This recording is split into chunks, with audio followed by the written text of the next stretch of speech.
Hello everyone, welcome back to my channel. আজকে আলোচনা করব 17th সেঞ্চুরি নন ড্রামাটিক লিটারেচার নিয়ে। 1603 সাল থেকে 1660 সালের মধ্যে আমরা তিনটা এজ দেখতে পাই। জ্যাকোবিয়ান এজ, যা 1603 থেকে 1625 সাল পর্যন্ত থাকে। এরপর হচ্ছে ক্যারোলিন এজ, যা 1625 থেকে 1649 সাল পর্যন্ত ছিল। এরপর হচ্ছে পিউরিটান এজ, যা 1649 থেকে 1660 সাল পর্যন্ত ছিল। এই তিনটা এজকে নিয়ে আজকে আলোচনা করব। ফার্স্ট হচ্ছে জ্যাকোবিয়ান এজ। জ্যাকোবিয়ান এজটা শুরু হয় যখন এলিজাবেথের ডেথ হয় 1603 সালে। এরপর ইংল্যান্ডের রাজা হন স্কটল্যান্ডের জেমস সিক্স। তিনি ইংল্যান্ডের জেমস দ্য ফার্স্ট হয়ে সিংহাসনে বসেন এবং তার নাম অনুসারে এই পিরিয়ডের নামকরণ করা হয় জ্যাকোবিয়ান এজ। জেমসের ল্যাটিন ভার্সন হচ্ছে জ্যাকোবাস এবং এই জ্যাকোবাস থেকে জ্যাকোবিয়ানটা এসেছে। জ্যাকোবিয়ান এজে জেমস দ্য ফার্স্টের দেখা যায় কি অনেকগুলো প্রবলেমস, তিনি যখন রুল করছিলেন তখন অনেকগুলো প্রবলেমের সম্মুখীন তাকে হতে হয়েছিল। First, he believed in divine right theory. তিনি ডিভাইন রাইট থিওরিতে বিলিভ করতেন।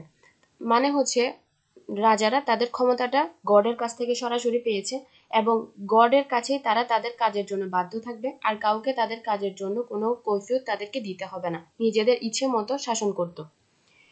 এছাড়া রেইন অফ পিচ বলা হয় তার সময়কালটাকে, তার কারণ হচ্ছে স্পেনের সাথে যে যুদ্ধটা চলছিল তিনি সেটা থামিয়ে দিয়েছিলেন।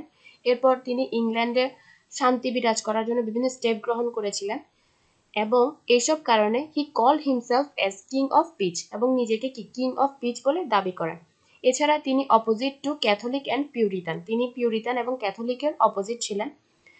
হি was known as the wisest fool, তাকে ওয়াইজেস্ট ফুল হিসেবেও বলা হয়ে থাকে।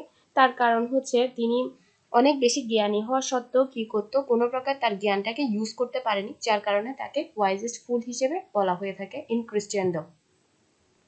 এ সময়কার কিছু ক্যারেক্টারিস্টিক্স রয়েছে। তখন দেখা যাচ্ছে, আমরা দেখেছি এলিজাবেথেন এজের লিটারেচার খুবই উপরের দিকে যাচ্ছিল, খুব ভালো একটা পজিশন ছিল, কিন্তু জ্যাকোবিয়ান এজে এসে এই জিনিসটা দেখা যায় না। তখন দেখা যায় ড্রামাটা আস্তে আস্তে নিচের দিকে নেমে যায়, মানে ড্রামার যে উপরের দিকে উঠার ব্যবস্থাটা হচ্ছিল সেই জিনিসটা জ্যাকোবিয়ান এজে এসে সেটা থেমে যায়। এবং এই জ্যাকোবিয়ান এজের যেসব রাইটাররা ছিল তারা কিন্তু মেইনলি এলিজাবেথেন এজের রাইটার ছিল এবং তারা কি জ্যাকোবিয়ান এজেও লিখেছে, এবং এই এজের খুব একটা রাইটার দেখা যায় না, খুবই কম। এই সময়ে যারা লিখতো তারা দেখা যেত কি কন্টেম্পোরারি সোসাইটিকে বিভিন্নভাবে স্যাটায়ার করতো। এছাড়া তারা ছিল খুবই রিয়ালিস্টিক তাদের লিখার ব্যাপারে এবং তাদের প্লেগুলো অনেক সময় ভায়োলেন্ট এবং পেসিমিস্টিক ছিল। তখনকার সময়ে উইলিয়াম শেক্সপিয়ার তো ছিল, উইলিয়াম শেক্সপিয়ারকে আমরা এলিজাবেথেন এজেও দেখতে পাই এবং জ্যাকোবিয়ান এজেও দেখতে পাই। তিনি তখনও এই জ্যাকোবিয়ান এজেও তিনি বিরাজ করছিলেন, তিনি ট্র্যাজিক কমেডি ট্র্যাজেডিগুলো লিখছিলেন এই সময়। এছাড়া ফ্রান্সিস বেকন এই জ্যাকোবিয়ান এজের খুবই ফেমাস একটা রাইটার ছিল, তাকে ফাদার অফ এম্পেরিসিজম বলা হতো এবং তিনি ছিলেন জ্যাকোবিয়ান এজের ফেমাস রাইটার। তিনি এলিজাবেথেন এজেও তার লেখা বা তার কাজ শুরু করেছিলেন, কিন্তু তখন তিনি কোনো প্রকার ফেম পাননি, কিন্তু এই জ্যাকোবিয়ান এজে এসে তিনি অনেক বেশি ফেমাস হয়ে গিয়েছিলেন এবং তিনি তার লেখার মধ্যে সায়েন্টিফিক ম্যাটারগুলো অলওয়েজ ইনক্লুড করতেন।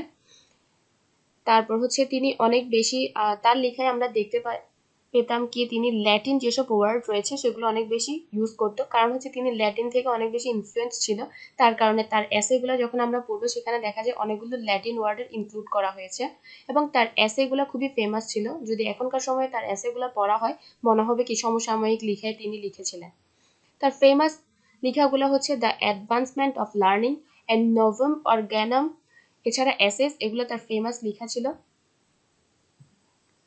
জন ডন, জন ডন হচ্ছে জ্যাকোবিয়ান এজের খুবই ফেমাস একটা নেম। তাকে মেটাফিজিক্যাল পয়েট বলা হয় এবং তিনি হচ্ছেন ফাদার অফ মেটাফিজিক্যাল পোয়েট্রি। তিনি তার লেখায় অনেক বেশি কনসেপ্টস ব্যবহার করতেন এবং তিনি অনেক বেশি রিলিজিয়াস রাইটার ছিলেন। তাকে আমরা এলিজাবেথেন এজেও দেখতে পাই, কিন্তু জ্যাকোবিয়ান এজে এসে তিনি অনেক বেশি ফেমাস হয়ে যান।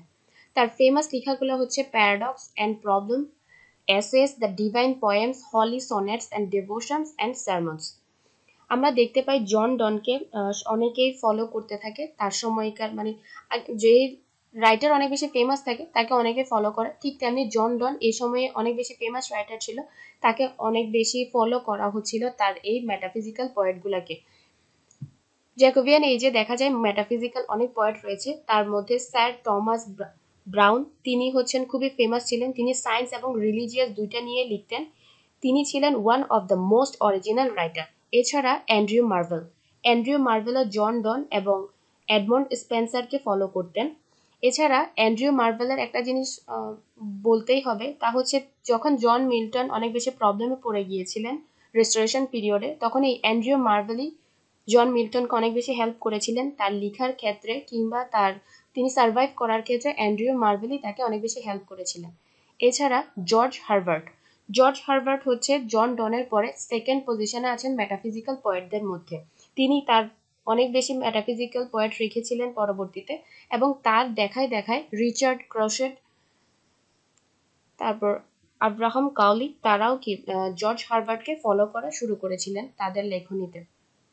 এই হলো জ্যাকোবিয়ান এজ।